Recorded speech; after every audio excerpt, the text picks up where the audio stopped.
After 3 straight years of gains for the S&P, the index is on track to fall about 20% this year. But there is a way for investors to use some of those losses to their advantage on their tax returns. Our own Josh Schafer has the breakdown for us. Hey, Josh. Yeah, Shauna, so after several positive years leading into this bear market, it's likely some investors sold some gains to brace for the market downfall, and they'll have to pay taxes on those gains come tax season in the spring. But if they also lost money in the market this year too, they can sell those stocks before 4 p.m. on December 30th and offset those gains. This concept is known as tax loss swapping or harvesting, and we're going to take a look at how it works here. So say an investor realizes $10,000 in stock gains this year, but that same investor also lost $13,000 in capital losses.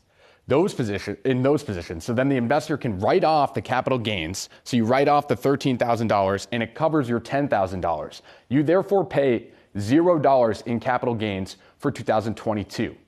But there's still that $3,000 left. And guess what? You don't have to waste it. So the investor can take that $3,000 and either apply it to their annual taxable income or they can save it. Now that $3,000 is the cap. So it's the most you can use for taxable income. But you can harvest it and save it for future years, guys. And that can come indefinitely. So you can use it in 5 years, you can use it in 10 years. That $3,000 stays and can cover future gains. All right. Well, let me put it to you this way, Josh. What else should investors look for when considering this move? Yeah, Jared, really the key here is going to be this 30 days. So you cannot rebuy one of those stocks within 30 days.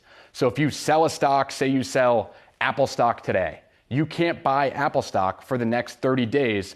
Otherwise, your coverage of those capital gains is nullified and you have to pay that tax.